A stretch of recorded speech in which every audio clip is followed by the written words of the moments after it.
ஜகத்திரட்சகனே நமஸ்காரம். தரணியில் மனுடர் உயிரடைந்தோங்க தருவினில் மாண்டோய் நமஸ்காரம். தரணியில் மனுடர் உயிரடைந்தோங்க தருவினில் மாண்டோய் நமஸ்காரம்.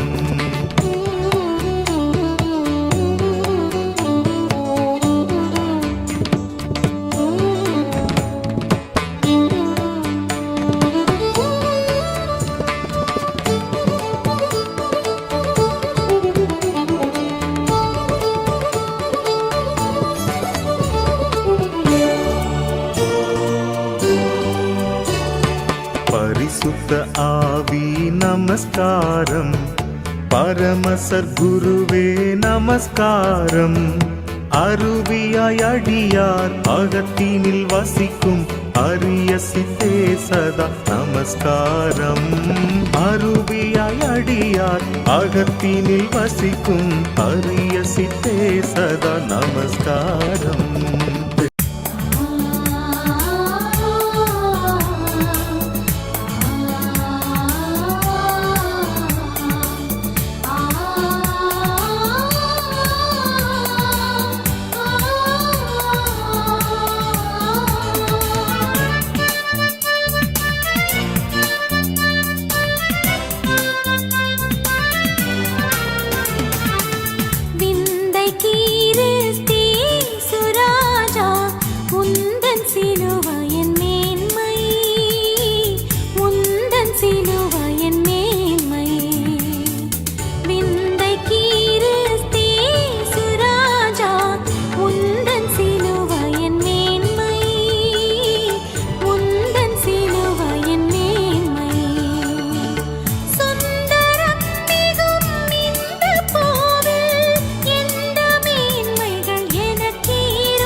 நதி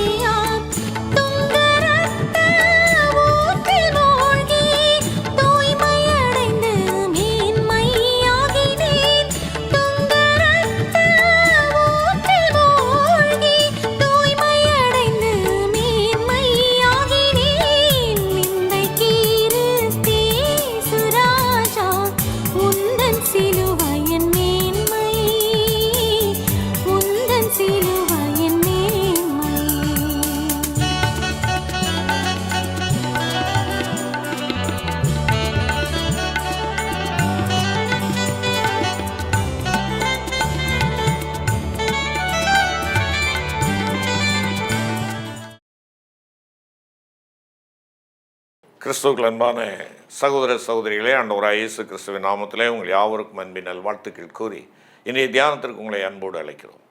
அருமையானவர்களே, go and tell somebody missionary இயக்கத்தின் சார்பாக உங்களுக்கு வாழ்த்துக்களையும் நன்றிகளையும் தெரிவித்துக் கொள்கிறோம். உங்களுடைய ஜெபத்திற்கு மிகுந்த பலன் உண்டு, அதை நாங்கள் அனுபவித்து வருகிறோம். கர்த்தருடைய கிருபையினாலே கடந்த வாரம் செவ்வாய்க்கிழமை, அதாவது 5ஆம் தேதி, ஆண்டவருடைய நாம மகிமைக்காக ஒரிசா மாநிலத்தில் உள்ள பிரிங்கியா என்று சொல்லக்கூடிய ஒரு இடத்துல தேவனுடைய ஆலயமானது பிரதிஷ்டை பண்ணப்பட்டது. கர்த்தருக்கு ஸ்தோத்திரம். அதை கட்டி கொடுத்த அருமையான குடும்பத்தின் பிள்ளைகளுக்காக அங்கு ஆண்டவரை தொழுது வருகின்ற விசுவாசிகள் இன்னும் வளர்ச்சியடைய நீங்கள் தொடர்ந்து செபிக்கும்படியாக உங்களை தயவோடு கேட்டுக்கொள்கிறோம். அதற்கு அடுத்த நாளிலே தேவனுடைய நாமத்திற்கு மகிமையாக அடுத்த ஒரு ஆலயத்திற்கான புதிய அஸ்திவாரம் போடப்பட்டது. மஸ்குலி என்று சொல்லக்கூடிய அந்த கிராமத்தில் தேவன் மகிமையாய் கிரியை செய்து வருகிறார். அங்கே இருக்கிற மக்கள் ஆராதிக்கத்தக்கதாக இதுவரை அந்த மக்கள் மரநிழலிலே ஆராதித்து வருகிறார்கள். இப்பொழுது கர்த்தருடைய கிருபையினாலே ஒரு அஸ்திபாரம் போடப்பட்டிருக்கிறது. ஏற்ற வேளையிலே அந்த பணிகள் நிறைவு பெறும்படியாக நீங்கள் ஜெபிக்க தயவாய் கேட்டுக்கொள்கிறோம். உங்களுடைய அனுதின ஜெபத்தில் எங்களுடைய ஊழியங்களை சற்று நீங்கள் நினைத்து இந்த ஊழியங்களுக்காக ஜெபிக்கும்படியாய் தயவாய் கேட்டுக்கொள்கிறோம். எங்களுடைய மாதாந்திர பத்திரிகையை வேண்டும் என்று விரும்புகிறவர்கள் நீங்கள் எங்களோடு தொடர்பு கொள்ளலாம். உங்களுடைய முகவரியை கொடுப்பீர்கள் என்றால் உங்களுக்கு இலவசமாக அனுப்பி கொடுக்கப்படும். இதில் மிஷனரி வரலாறு, கேள்வி பதில்கள், பெண்கள் பகுதி, சிறுவர் பகுதி, அது மாத்திரமல்ல இரத்த சாட்சிகளுடைய வரலாறு, இவைகள் எல்லாவற்றையும் நீங்கள் அறிந்து கொள்வதற்கு அதிக உதவியாக இருக்கும். தொடர்ந்து நீங்கள் எங்களுக்காக செபியுங்கள். எங்களுடைய ஊழியங்களை உங்களுடைய ஜெபத்தினாலும் உங்களுடைய காணிக்கைகளினாலும் தாங்குங்கள். ஏராளமான வேதாகமங்கள், வட இந்திய மொழிகளிலே வேதாகமங்கள் ஏராளமாய் தேவைப்படுகிறது. அது மாத்திரமல்ல, அங்கு பணி செய்கிற நம்முடைய அருள்பணியாளர்களுக்கு சைக்கிள்கள், 22 சைக்கிள்கள் வேண்டியிருக்கிறது. இந்த சைக்கிள்கள் மூலமாக அவர்கள் அண்டை கிராமங்களுக்கு சென்று வர அது அதிக உதவியாக இருக்கிறது. ஆண்டவரால் ஏவப்பட்டவர்கள் நீங்கள் ஒரு சைக்கிளோ 2 சைக்கிளோ வாங்கி கொடுக்கலாம். அவ்விதமாகவே உங்களுடைய சார்பாக 1, 2 அல்லது 10, 20 வேதாகமங்கள் நீங்கள் வாங்கி கொடுக்கலாம். ஒரு வேதாகமத்தினுடைய விலை 300 ரூபாய். நீங்கள் அதற்குரிய நீங்கள் ஜெபித்து உங்களுடைய பங்களிப்பை செலுத்த தயவாய் கேட்டுக்கொள்கிறோம். ஒரு நிமிடம் தலை தாழ்த்தி ஜெபம் செய்வோம். மகத்துவம் நிறைந்த ஆண்டவரே, இந்த மகிமையான நல்ல வேலைக்காய் நன்றியோடு உம்மை துதிக்கிறோம், ஸ்தோத்திரிக்கிறோம். தேவரீர் எங்களுக்கு கட்டளையிட்டு இருக்கிற கிருபைகளுக்காய் உமக்கு நன்றி ராஜா. இந்த வேளையிலே உம்முடைய பரிசுத்த வசனத்தை வாசித்து தியானிக்க எனக்கும் எங்களுக்கும் கிருபை தான். எங்கள் ஆண்டவராய் இயேசு கிறிஸ்து மூலம் வேண்டிக் கொள்கிறோம் நல்ல பிதாவே, ஆமேன். கிறிஸ்துவுக்குள் அன்பானவர்களே, இந்த விடுமுறை காலங்களிலே விடுமுறை வேதாகம பள்ளி பல இடங்களிலே நடைபெற்று வருகிறது. கர்த்தருக்கு ஸ்தோத்திரம். வெகு அற்பமாக ஆரம்பிக்கப்பட்ட ஒரு காரியம் இந்த நாளிலே அது பரந்த ஒரு மரமாக மிகுந்த பலனை கொடுத்து வருவதை எண்ணி ஆண்டவரை நன்றியோடு துதிக்கிறேன், ஸ்தோத்திரிக்கிறேன். இந்த விடுமுறை வேதாகம பள்ளியிலே கலந்து கொள்ளுகிற மாணவ மாணாக்கியர்களை சற்று உற்று நோக்குகின்ற பொழுது எத்தனை கிருபை பெற்ற பிள்ளைகளாக இருக்கிறார்கள். இப்படிப்பட்ட கிருபைக்குள்ளாக வராமல் இன்னும் இருக்கிற பிள்ளைகள் ஏராளமாக இருக்கிறார்களே.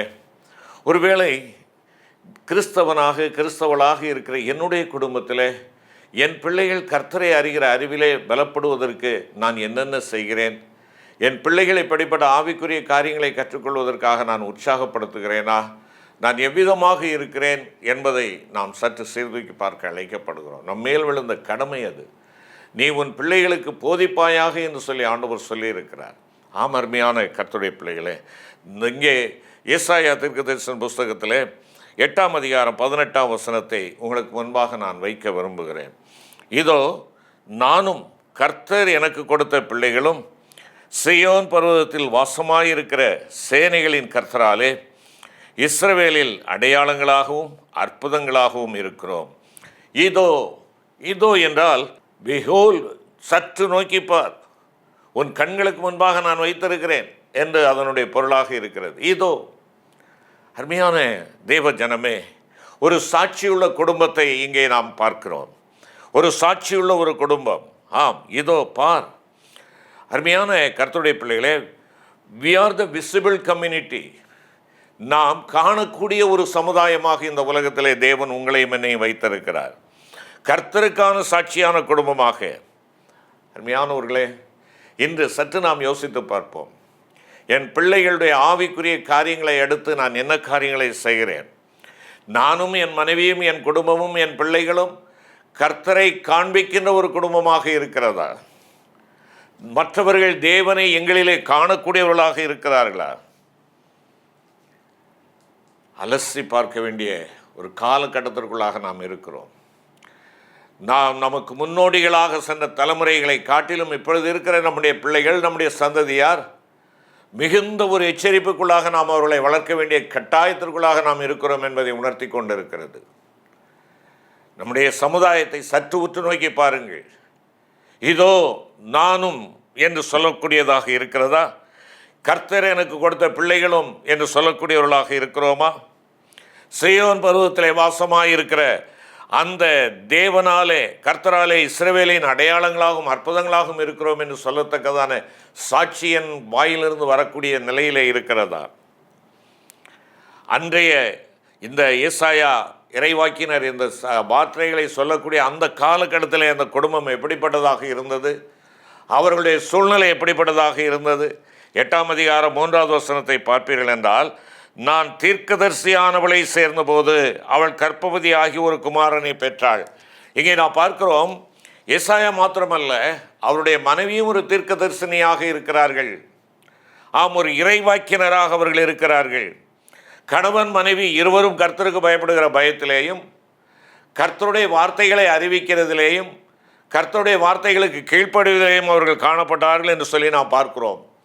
எப்படிப்பட்ட ஒரு சூழ்நிலையிலே அன்றைய சூழ்நிலையை நீங்கள் பார்ப்பீர்கள் என்றால், 3ஆம் அதிகாரம் ஏசாயா 3ஆம் அதிகாரம் 16 முதல் 24 முடிய உள்ள வசனங்களை நாம் பார்க்கின்ற பொழுது, அன்றைய பெண்கள் செல்வ மயக்கத்திலே இருந்தார்கள், செல்வ செழிப்போடு இருந்தார்கள். செல்வம்தான் அவருடைய ஒரே நோக்கமாக இருந்தது.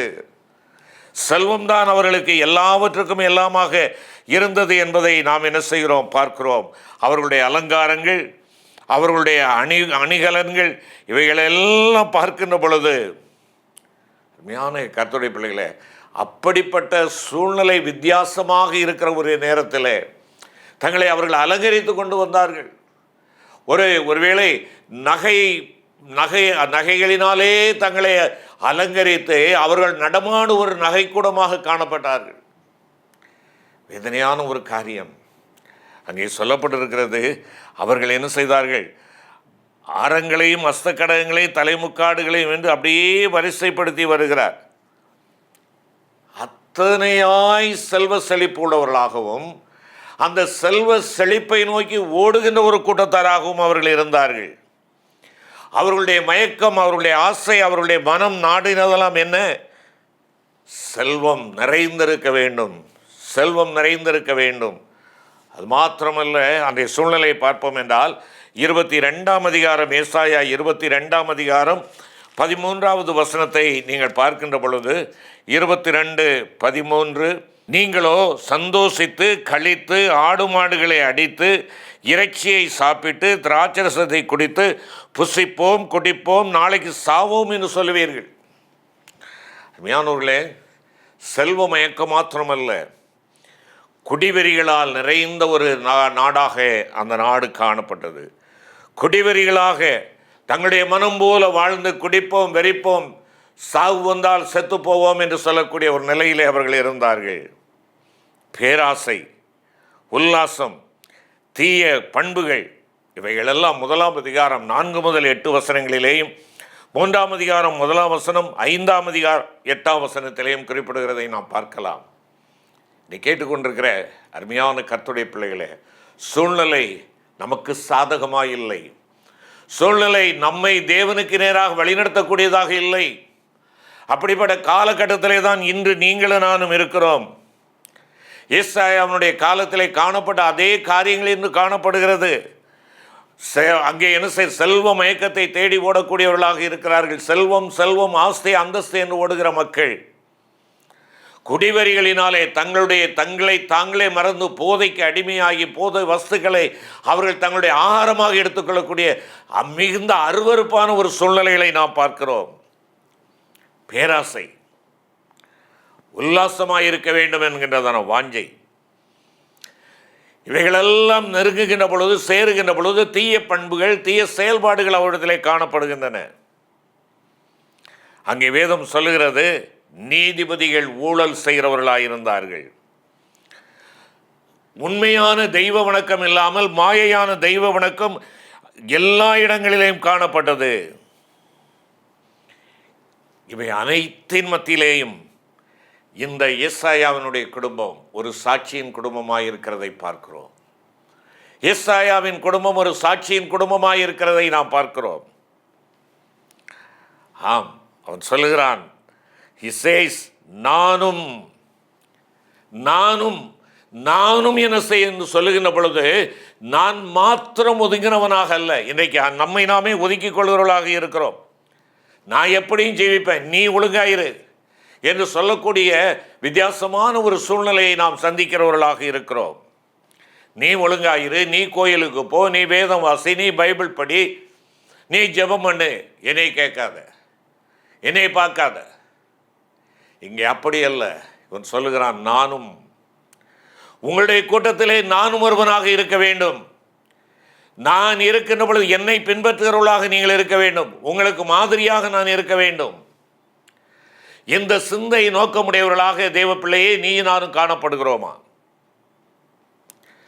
உபாகமம் 6ஆம் அதிகாரம் 6வது வசனத்திலே நீ, அங்கே முதலாவதாக நீ என்று சொல்லப்படுகிறது. நீ இவைகளை கேட்டு உன்னுடைய இருதயத்திலே வைத்து அவைகளை உன் பிள்ளைகளுக்கு நீ போதிப்பாயாக. முதலாவது நீ எடுத்துக்கொள் உனக்கு சொந்தமாக. சகோதரா சகோதரி, நீ உன்னை ஆண்டவருக்கு என்று அர்ப்பணித்திருக்கிறாயா? நீ உன் ஆண்டவருக்கு என்று உன்னை பிரதிஷ்டை பண்ணி இருக்கிறாயா? எல்லாவற்றை கொடுக்கிறேன், எல்லாரும் வருவார்கள் எங்கள் வீட்டில், நான் மாத்திரம் ஒதுங்கிக் கொள்ளுகிறேன். உனக்கும் ஆண்டவர் தேவை, உனக்கும் பரலோகராஜ்யம் தேவை. நீயும் பரிசுத்தமாய் வாழ்ந்து அந்த பரிசுத்த தேவனோடு சஞ்சரிக்க வேண்டுமே. நீ உன் மனம் போல வாழ்வதற்கு ஆண்டவர் உன்னை இங்கு வைக்கவில்லை. உன் வாழ்வை குறித்ததான ஒரு திட்டவட்டமான நோக்கம், ஒரு உத்தரவாதத்தை உனக்கு அந்த ஆண்டவர் வைத்திருக்கிறார். அருமையான கர்த்தருடைய பிள்ளையே, நீ தேவனுக்கென்று உன்னை அர்ப்பணித்திருக்கிறாயா? தேவனுக்கென்று உன்னை அர்ப்பணித்திருக்கிறாயா? சூழ்நிலையை காரணம் காட்டாதே. சூழ்நிலைகளுக்குள்ளாக நான் மாட்டிக்கொண்டேன் என்று சொல்லி நீ ஒரு தவறான உன்னை நீயே என்ன செய்யாதே. நீ நியாயவான் என்று உன்னை நியாயப்படுத்தாதே. சோதோம் பயங்கரமான பாவத்திலே இருந்தது. அந்த பாவம் நிறைந்த அந்த நாட்டிலே தான் லோத்து உட்கார்ந்திருந்தான். லோத்தை குறித்து ஆண்டவர் சொல்லுகிறார், அவன் நீதிமானாய் இருந்தான் என்று சொல்லி. அந்நிய தெய்வங்களுடைய வழிபாடு நிறைந்த இடம், மாயையான காரியங்கள் காணப்பட்ட இடம், பரிசுத்தமில்லாத சூழ்நிலைகள் காணப்பட்ட ஒரு இடத்திலே தானியேல் இருக்கிறார். அந்த சூழ்நிலைகள் அவனை பாதிக்கவில்லை. சூழ்நிலை எப்படிப்பட்டதாக இருந்தாலும் அவன் தேவனுக்கென்று தன்னை காத்துக்கொள்கிறவனாக இருந்தான். யோசேப்பு அந்நிய தேசத்திலே அடிமையாக இருந்தான். செல்வ சீமானாக வளர்ந்த ஒரு வாலிபன். ஆனால் இங்கே அடிமையாக வீட்டினுடைய வேலைக்காரனாக இவர் இருக்கிறான். அப்பாவினுடைய தரிசனம் இல்லை, ஆறுதல் மொழி சொல்வார் இல்லை, கர்த்தரை பற்றி அறிவிப்பார் இல்லை. மனம் போல வாழுகிற மக்கள், பாவத்திலே உழந்து கொண்டிருக்கிற மக்கள், முரட்டாட்டத்திலே உழந்து கொண்டிருக்கிற மக்களுடைய மத்தியிலே தான் அவனுடைய வசிப்பிடம் இருந்தது. அந்த சூழ்நிலைகள் அவனை எந்த தாக்கத்தையும் கொண்டு வரவில்லை. அருமையான தேவனுடைய பிள்ளையே, நீ தேவனோடு இருக்கின்ற பொழுது, தேவனுடைய பிரசன்னத்திற்குள்ளாக நீ உன்னை அர்ப்பணிக்கின்ற பொழுது, உன்னுடைய வாழ்க்கையிலே சூழ்நிலை உன்னை பாதிப்பதில்லை. எந்த சூழ்நிலையிலேயும் தண்ணீரிலே இருக்கக்கூடிய தாமரை எவ்விதமாய் காணப்படுகிறதோ, தாமரையினுடைய அந்த மலர்கள், அந்த இலைகள், அவைகள் எவ்வளவுதான் தண்ணீரில் இருந்தாலும் அந்த தண்ணீர் அதானது அந்த இலைகளை பற்றி கொள்ள முடியாது. நீங்கள் உலகத்தில் இருந்தாலும் உலகத்தார் அல்ல. அருமையான கர்த்தருடைய பிள்ளையே, நாட்டின் நிலைமை, சூழ்நிலைகள் வேறுபடலாம். நாம் எதிர்பார்த்த காரியங்கள் நடக்காமல் இருக்கலாம். ஒருவேளை நாம் எதிர்பார்த்தராத சில காரியங்கள், அரசியலிலே மாற்றங்கள் நிகழ்ந்திருக்கலாம். சூழ்நிலை உனக்கு ஒரு காரணமாக, ஒரு சாதகமாகவோ பாதகமாகவோ அமைய முடியாது. ஆண்டவரோடு நீ இருக்கின்ற பொழுது, ஆண்டவரோடு நீ இருக்கின்ற பொழுது எந்த சூழ்நிலைகளாக இருந்தாலும் உன் தேவன் உன்னை காத்துக்கொள்கிறவராக இருக்கிறார். அருமையான கர்த்தருடைய பிள்ளைகளே, இது ஒரு சாட்சியுள்ள ஒரு குடும்பம். இதோ அனைவரும் சுட்டி காட்டக்கூடிய ஒரு குடும்பம். தேவனுக்கு பயப்படுகிற ஒரு குடும்பம் இது, தேவனை ஆராதிக்கின்ற ஒரு குடும்பம் இது, தேவனுக்கு சாட்சியான ஒரு குடும்பம் இது என்று உன்னை குறித்தும் என்னை குறித்தும் சொல்லப்பட வேண்டும். இரண்டாவதாக, இந்த குடும்பம் தேவ ஆசீர்வாதம் பெற்ற ஒரு குடும்பம், தேவ ஆசீர்வாதம் பெற்ற ஒரு குடும்பமாக இருக்கிறதை நாம் பார்க்கிறோம். இங்கே சொல்லுகிறார், இதோ நானும், அதை தொடர்ந்து கர்த்தர் எனக்கு கொடுத்த பிள்ளைகளும். என் பிள்ளைகள் என்னுடைய முயற்சியினாலே, என்னுடைய மாம்சீக முயற்சிகளினாலே வந்த ஒரு பிள்ளைகள் அல்ல, என் தேவன் எனக்கு கொடுத்த பிள்ளைகள். பிள்ளைகள் கர்த்தரால் ஒரு சுதந்திரம், கற்பத்தின் கனி அவரால் கிடைக்கும் ஒரு பாக்கியம். அருமையான சகோதரா சகோதரி, ஆண்டவர் உனக்கு கொடுத்திருக்கிற பிள்ளைகள் ஆண்டவருடைய பிள்ளைகள், மறந்து போகாதே. கர்த்தர் கொடுத்த பிள்ளைகள், இந்த பிள்ளைகள் கர்த்தருக்கு சொந்தமானவர்கள். விலையேற பெற்ற முத்துக்களாக, பொக்கிஷங்களாக, விலையேற பெற்ற சம்பத்தாக ஆண்டவர் உனக்கும் எனக்கும் பிள்ளைகளை கொடுத்திருக்கிறார். ஒரு நாளிலே கணக்கு கேட்பார். உன் பிள்ளைகளை, இத்தனை பேரை என் பிள்ளைகளை உன் கரத்திலே கொடுத்தேனே, அவை எப்படி இருக்கிறார்கள், எங்கே இருக்கிறார்கள்? என்னுடைய சமூகத்தை நாடுகிறவர்களாக இருக்கிறார்களா, இல்லை என்றால் என்னை விட்டு தூரமாய் போன ஒரு நிலை காணப்படுகிறதா? கர்த்தருடைய ஆசீர்வாதத்திற்குரிய பிள்ளைகளாக என் பிள்ளைகளை நான் வளர்க்கின்றேனா? தேவன் நமக்கு கொடுத்த பிள்ளைகள் கர்த்தரின் ஆசீர்வாதம் உள்ள பிள்ளைகள். கர்த்தர் எனக்கு கொடுக்கிறார். கர்த்தர் கொடுப்பது எப்போதுமே மிக நேர்த்தியானதாகத்தான் இருக்கும். உன் பிள்ளைகள் கர்த்தருடைய ஆசீர்வாதத்தின் பங்காக உனக்கு ஆண்டவர் கொடுத்திருக்கிறார். அந்த பிள்ளைகளை நாம் எவ்விதமாய் நடத்துகிறோம், அந்த பிள்ளைகளை எவ்விதமாய் நாம் வழி நடத்துகிறோம், எவ்விதமாய் அந்த பிள்ளைகளை அழைக்கிறோம்.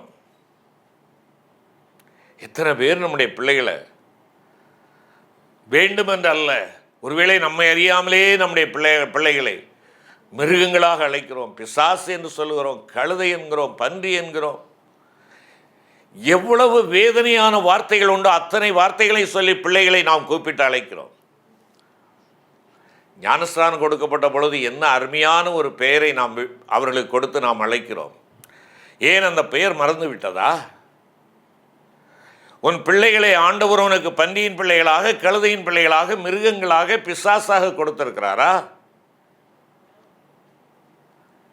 நம்முடைய வாயின் வார்த்தைகளுக்கு அதிகாரம் உண்டு, கவனமாயிருப்போம். ஒருவேளை திரும்ப திரும்ப என்னுடைய பிள்ளைகளை மிருகங்களின் பெயராலே அல்லது அசுத்தமான இந்த தீயவனினுடைய பெயராலே நீங்கள் அழைத்து கொண்டு இருக்கின்ற பொழுது அந்த சுபாவங்கள் நம்முடைய பிள்ளைகளுக்கு வந்துவிடக்கூடாது. கவனமாயிருக்க அழைக்கப்படுகிறோம். ஆசீர்வாதமாய் கொடுக்கப்பட்ட பிள்ளைகள், எவ்வளவு அலங்காரமாய் அழகாய் கொடுக்கப்பட்ட பிள்ளைகள், தேவனுடைய சாயலிலே ஆசீர்வதிக்கப்பட்டு கொடுக்கப்பட்ட பிள்ளைகள், அதை நீ எவ்விதமான வெறுப்பான வார்த்தைகளாலே உன் பிள்ளைகளை நீ கடிந்து கொள்ளுகிறாய். ஐயோ, நான் வேண்டும் என்று சொல்லவில்லை, இல்லை, வேண்டுமென்று நீங்கள் சொல்லவில்லை, விரும்பி நீங்கள் சொல்லவில்லை. ஆனால் வார்த்தைகளை சொல்லுகின்ற பொழுது வெகு கவனமாக இருக்க வேண்டும். வீணான வார்த்தைகளினாலே தவறு நடப்பதற்கு அநேக ஏதுக்கள் உண்டு. வீணாய் பேசுகிற வார்த்தையில் பாவமானவைகள், அவைகளுக்கு கணக்கு கொடுக்க வேண்டும் என்று சொல்லி ஆண்டவர் சொல்லுகிறார். உன் பிள்ளைகளை ஆசீர்வாதத்தின் வார்த்தைகளாலே நீ அழைத்திடு. அவர் ஆசீர்வதிக்கும் கர்த்தர். என்னிடம் கொண்டு வாருங்கள், என்னிடம் கொண்டு வாருங்கள், தடை பண்ணாதீங்க. சிறார்கள் ஆண்டவரை அறிந்து கொள்வதற்கு தடை செய்யாதிருங்கள். அருமையான கர்த்தருடைய பிள்ளைகளே, இந்த சிறுவர்கள் தேவனை அறிந்து கொள்வதில்லை. அடிப்படையாக என்னுடைய வீடு அஸ்திபாரம் போடப்பட்ட வீடாக இருக்கிறதா? என் பிள்ளைகள் ஆவிக்குரிய ஜீவியத்திலே வளருவதற்கு என் பிள்ளைகளை தவறாது ஞாயிறு பாடசாலை, சிறுவர் ஐக்கியங்கள், இவைகளுக்கு நான் அனுப்பி கொண்டிருக்கிறேனா? இன்றைக்கு ஒரு ஸ்பெஷல் கிளாஸ் இருக்கிறது என்றால் எல்லாவற்றையும் தவிர்த்து விட்டு அந்த ஸ்பெஷல் கிளாஸை ஃபோக்கஸ் பண்ணுகிறவர்களாக இருக்கிறோம். சிறுவர்களுக்கான ஒரு கூட்டம் அல்லது ஒரு சிறப்பு கூடுகை என்று சொன்னால் 1000 காரணங்களை சொல்லுகிறோமே அங்கு போகாமல் இருப்பதற்கு. என் பிள்ளைகளுக்கு அடுத்த ஆவிக்குரிய காரியத்தில் என்னுடைய பங்கு மங்கி போய் வருகிறதோ? தெய்வ பிள்ளையே, சற்று யோசித்துப்பார். உன் பிள்ளைகள் தேவனால் ஆசீர்வாதமாய் கொடுக்கப்பட்டவர்கள். அவர்கள் தேவனால் கனப்படுத்தப்படுபவர்கள். திரளான கூட்டம் இருக்கிறது. அவர்களில் யாரையும் ஆண்டவர் முன்னிறுத்தவில்லை. ஒரு சிறு பிள்ளையை எடுத்து முன்பாக நிறுத்தி, இந்த சிறு பிள்ளையை போல் ஆகாவிட்டால் நீ பரலோக ராஜ்யத்தில் பிரவேசிக்க முடியாது என்று சொல்லுகிறார். இந்த சிறியர்கள் ஒருவனுக்கு எதை செய்தீர்களோ அதை எனக்கே செய்தீர்கள் என்று சொல்லுகிறார். இந்த சிறுவர்களுக்கு விரோதமாக காரியங்களை செயல்படுகிறவனுடைய கழுத்திலே எந்திரக்கல்லை கட்டி சமுத்திரத்தின் ஆழத்திலே தள்ளிவிடுவது நலம் என்று சொல்லுகிறார். அப்படினால் எவ்வளவு கனப்படுத்துகிறார் ஆண்டவர் சிறு பிள்ளைகளை. அருமையான கர்த்தருடைய பிள்ளைகளை கனப்படுத்துகிறவர், தன்னுடைய கவனத்தில் வைத்திருப்பவர், தன்னுடைய கவனத்தில் வைத்திருப்பவர். ஆகையினால் தான் சொல்லுகிறார், எந்திரக்கல்லை கட்டி சமுத்திரத்தின் ஆழத்திலே போட வேண்டும் என்று சொல்லுகிறார். பிரியமான சகோதர சகோதரிகளே, தேவன் நமக்கு கொடுத்த கற்பத்தின் கனிகள் என்னால் கனப்படுத்தப்படுகிறார்களா? என்னால் கனவீனப்படுத்தப்படுகிறார்களா? அவருடைய வார்த்தையை கேட்பதற்கு என்னுடைய செவிகள் திறந்திருக்கிறதா? உனக்கு ஒன்றும் தெரியாது என்று சொல்லி பிள்ளை எதை சொல்ல வந்தாலும் அதை கேட்க மனமற்றவர்களாக நாம் இருக்கிறோம் அல்லவா?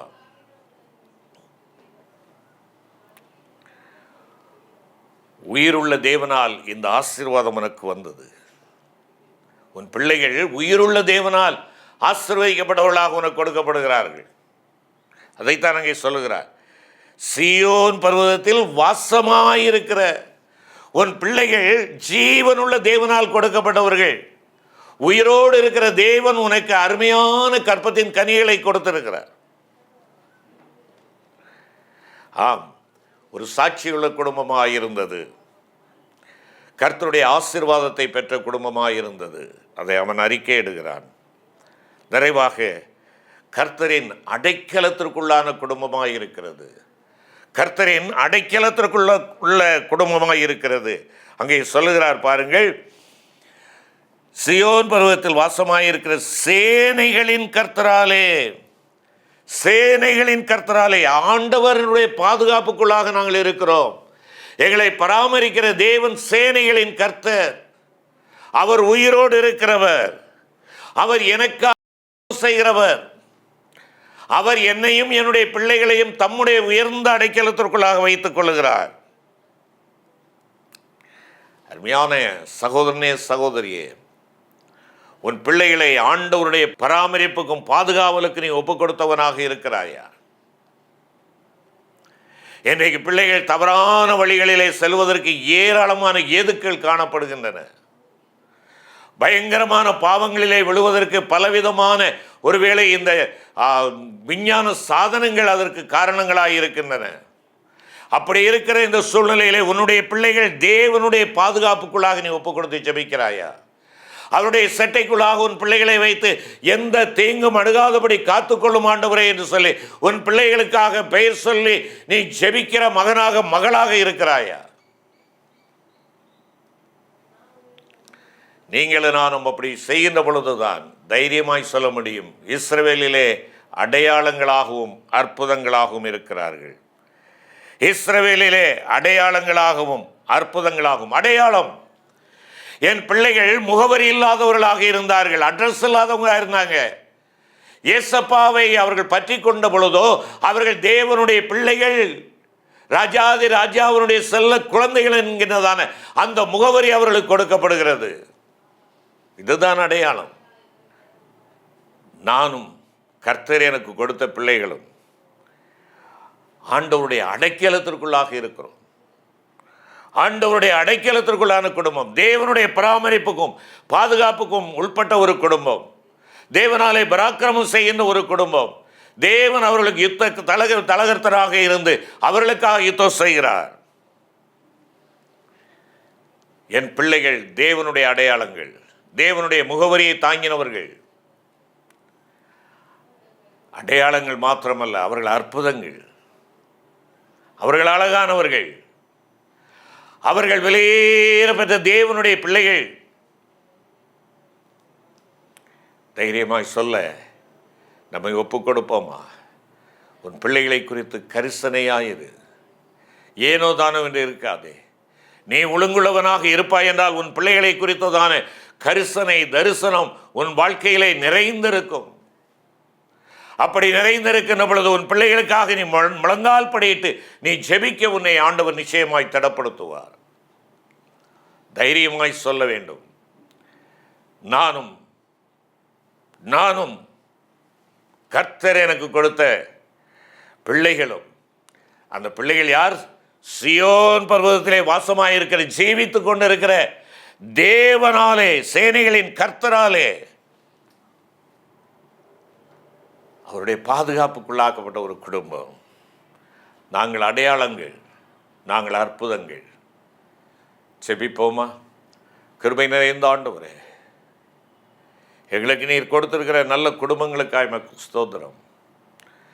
குடும்பங்களிலே கணவன் மனைவியாக, பெற்றோர் பிள்ளைகளாக ஒருமித்த ஒரு வாழ்வு வாழ்வதற்காய் மக்கு ஸ்தோத்திரம். ஆண்டவரே, உலக பிரகாரமாக எங்களை மெச்சுகிற கூட்டங்களுடைய வாயின் வார்த்தைகளுக்காக அல்ல ஆண்டவரே, நாங்கள் உண்மையாகவே எங்களுடைய வாழ்விலே நானும் கர்த்தர் எங்களுக்கு கொடுத்த இந்த பிள்ளைகளும் சேனைகளின் கர்த்தராலே எங்களுக்கு கொடுக்கப்பட்ட பிள்ளைகள், சீயோன் பருவத்திலே வாசமாயிருக்கிற தேவனுடைய சமூகத்திலிருந்து கொடுக்கப்பட்ட பிள்ளைகள், அவருடைய பாதுகாப்புக்குள்ளாக கொடுக்கப்பட்ட ஒரு பிள்ளைகள். நாங்கள் ஆண்டவருக்கு அடையாளங்களாக இருக்கிறோம், அற்புதங்களாக இருக்கிறோம் என்று சொல்லி சாட்சி பகர எனக்கும் எங்களுக்கு கிருபை தாரும். நீர் எங்களுக்கு கொடுத்த பிள்ளைகளை குறித்து கவலையினமாய் நாங்கள் இருந்து விடாதபடி, கணக்கு கேட்கும் கர்த்தர் வருகின்ற பொழுது இதோ நீர் எனக்கு கொடுத்த பிள்ளைகள் என்று சொல்லி உம்முடைய சமூகத்திலே பாராட்டுதலை பெற எங்கள் ஒவ்வொருவருக்கும் கிருபை செய்வீராக. ஆண்டவர் இயேசு கிறிஸ்துவின் மூலம் வேண்டிக் கொள்கிறோம் நல்ல பிதாவே. ஆமென்.